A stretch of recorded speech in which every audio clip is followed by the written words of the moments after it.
Layoffs have been skyrocketing. We just got the number for the October layoffs, and it was the highest number that we've seen in decades. Along with that, we've seen some of these large companies like Amazon, Intel, UPS, Meta laying off thousands of employees. So this is a bit concerning. In this video, we're going to talk about why these companies are laying off employees and if these layoffs are signaling the next economic crisis.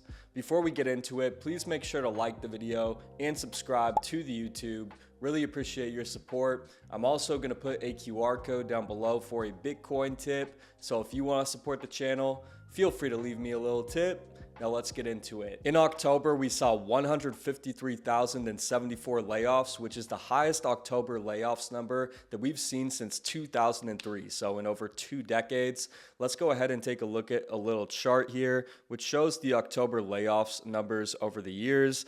As you can see in this chart, around 2000, 2001, 2002, 2003, we saw layoff numbers pretty high. But since then, over the past couple of decades, they've been pretty low, right? We haven't seen a ton of layoffs in October, but then in 2025, we can see a big candle there, right? We're seeing layoffs really tick up, and this is a bit concerning. We've seen over 1 million job cuts in 2025, and as somebody who's looking for work, this is a bit concerning, right? Or maybe somebody who is at a job and wants to keep it, right? They may be thinking, hey, am I next? Is my company going to be looking to cut back? So this makes you think, could we be heading into an economic slowdown soon here? But we're going to get into the multiple reasons why we're seeing layoffs. And I think there are some other reasons besides the economy showing weakness for why these companies are laying off their employees. Now, I want to get into a specific case here because a couple of weeks ago, we got news that Amazon is really looking to cut back. And Amazon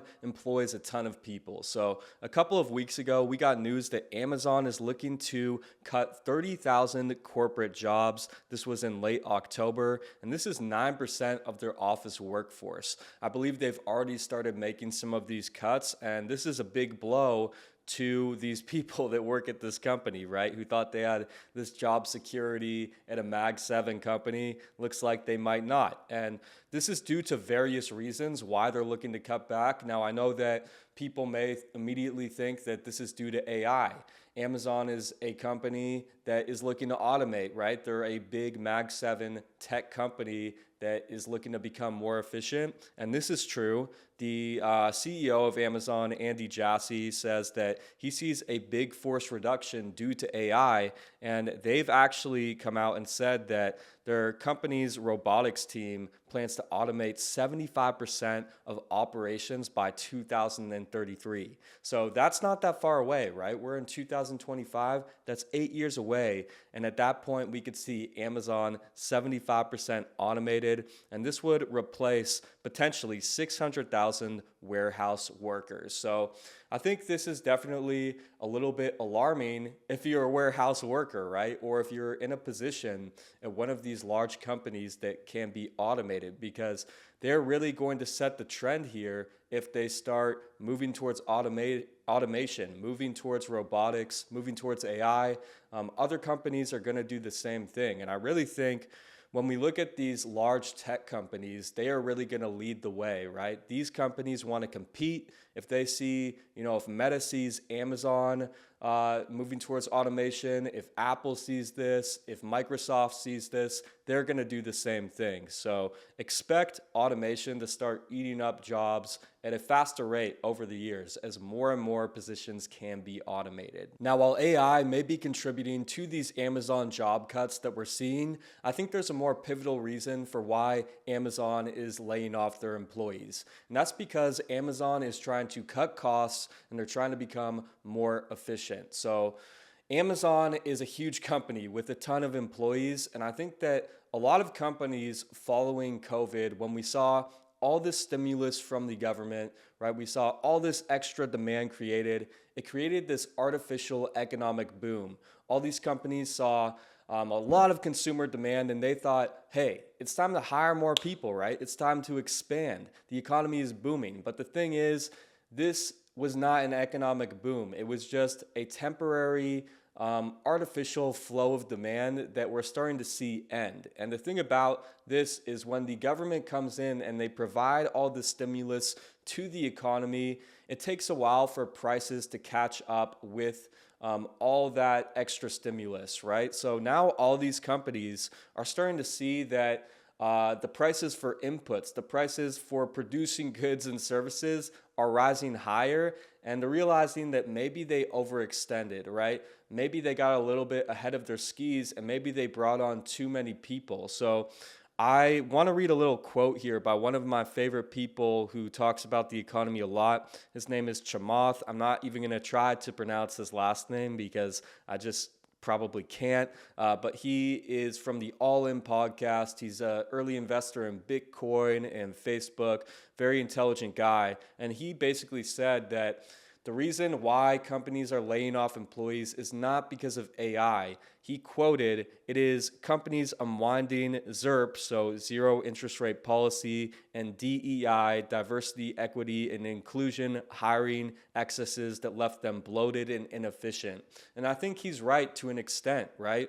When we saw the Fed drop interest rates to zero and add all this stimulus to the economy, I think companies went a little wild. So now they're starting to cut back, especially as we see prices rise from that inflation, from the stimulus. Also, tariffs are putting pressure on companies, and they're realizing that we need to cut back in some areas. They're probably looking at some people in their companies and being like, what do they actually do, right? Are they producing enough for our company? I'm sure we've all worked at companies, I know I have, where we look at one of our fellow employees, where we look at Jeff and we're like, what does Jeff really do here? Is he really producing anything? He's kind of just sitting at his desk all day. So I think that companies are just realizing that they may be overextended and it's time to cut back here. And they're looking at certain positions and assessing whether they really need them. Amazon is not the only company who's announced mass layoffs. We've seen a ton of companies coming out recently and announcing that they are laying off thousands of employees. So let's go ahead and take a look at a little visual here, which was posted by the Kobayashi Letter, which shows some of these layoff announcements that we've seen. We can see UPS is looking to lay off 48,000 employees. That is a ton. Now, I'm sure that this is a company that's looking to cut back. Maybe they're looking to automate roles in their warehouses or possibly these driver roles. We could also look at Intel looking to lay off 24,000 employees, Microsoft 7,000 employees. So I'm sure when you look at these tech companies, it does have something to do with AI and preparing for AI to replace some of these current roles that these companies have. But we can also look on here and we see retail, right? We see Target is looking to lay off 1,800 employees. Kroger looking to lay off 1,000 employees. So I'm sure that's due to maybe less retail demand, right? We've seen over the past 5 years here that retail has struggled. So there are a variety of reasons why these companies are laying off employees, and let's go ahead and get into some of those reasons. So we've already talked about a couple of these reasons. The main reason is that companies are a bit inefficient right now and they're looking to cut back on costs. They're looking to shed some of that extra weight, some of those positions that they don't really need at their company. And the main reason why they're looking to do this is because prices are rising, right? As the price to produce goods and services rises, it puts more pressure on these companies, and they're looking for ways to become more efficient. We've also seen these tariffs take effect this year, and this is leading to prices going higher as these companies either have to pay this tariff tax or produce locally. So both of those things are putting pressure on companies and forcing them to reevaluate.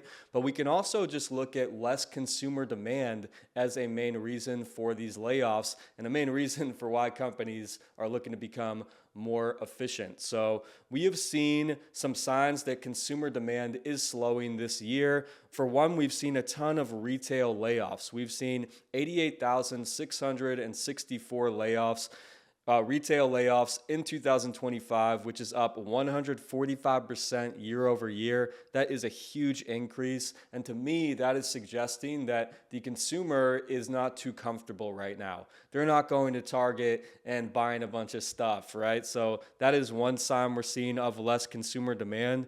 We're also seeing delinquencies rise, which is showing that these consumers, these people here in the US who have a lot of debt are having trouble paying off that debt. And a main reason why we may be seeing delinquencies rise is because liquidity has been somewhat tight in this whole financial system that we live in. And you should definitely check out some of my recent videos where I really cover liquidity getting tight. And I recently just put one out about the end of QT and the Fed turning on the money printer. So definitely I would recommend checking out that one. But with this, we are seeing delinquencies rise. Let's go ahead and take a look at a visual showing this rise in delinquencies that we're seeing. We're seeing a rise in student loan delinquencies. We're seeing a rise in credit card delinquencies.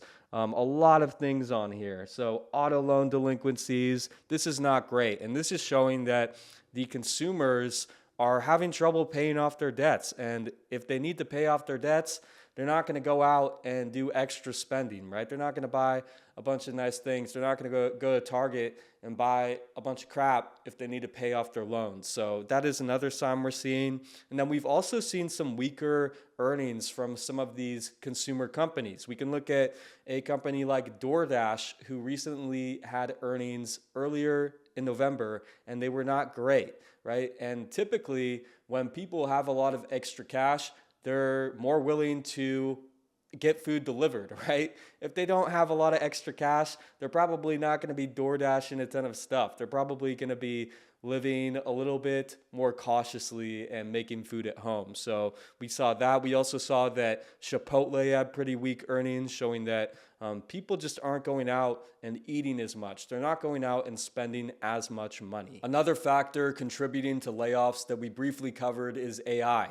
As AI continues to get better, as robotics gets better, as the software gets better, you can bet that AI is going to replace a ton of jobs, especially at these large tech companies. We just looked at that visual showing layoffs, and we saw that Amazon's laying off employees, Microsoft, Intel, Meta. These large tech companies are going to be the ones that are going to look to automation because they want to remain competitive, right? They want to maintain their top spot. And if you're Amazon and you can replace a warehouse worker with a robot that can work 24/7 and you don't need to pay it, you're going to do that. So I think this is something that we just need to mentally prepare ourselves for.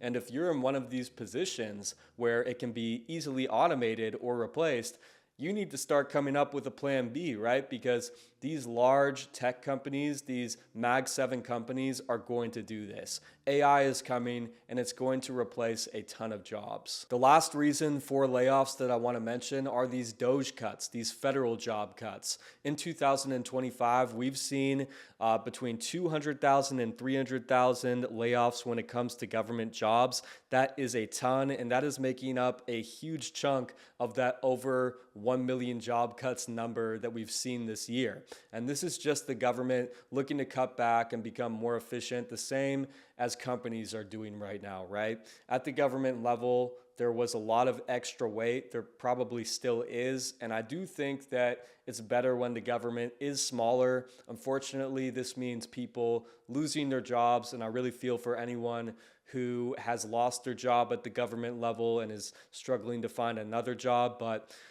I believe the government works better when it is smaller and we let the free market figure out more of these things rather than the government. To wrap it up here, we have discussed multiple factors that are contributing to these layoffs that we're seeing across the economy. And I don't necessarily think that all of them are a bad thing. I think companies analyzing their company and shedding some of these unneeded positions is a good thing for these companies. We should expect companies to want to be efficient and to compete. So if there are a ton of extra positions that aren't really needed, it makes sense that these companies are going to get rid of them. I do think that we need to monitor consumer demand. We are seeing some signs that the consumer is really feeling the pressure. It's clear to me that prices have gone up. You can see this when you go to the grocery store and you're looking to buy something like OJ and the price has doubled over the past couple of years. We can see this with rising delinquencies. I don't think that consumer demand has fallen off a cliff, but we are seeing some signs that it is weakening. So it's something that we should keep our eye on. And another thing we should think about is that some sectors are probably going to perform better than others as we head into the future. Retail has not been performing well over the past 5 years. There's not a ton of people at the mall. Malls are kind of dying. So I think that this is kind of like a dying sector. And then we look at tech, everything's booming, right? We see a ton of companies looking to AI. We're seeing a ton of these new AI products and new AI software coming out. So we should expect a sector like tech to outperform retail. Another thing we can think about is that the Fed just announced that they are going to end QT on December 1st and probably start moving towards quantitative easing. With this added liquidity in the economy, this should take some pressure off the consumer. It should take some pressure off some of these companies, and that is going to be good in the short term. In the long term, it is going to lead to prices continuing to go up, which may lead to more problems, but I think that we can expect things to look better once we get more liquidity. That's going to be it for this one. If you didn't like and subscribe, please make sure to do that now. Thanks for watching. I'll be back soon.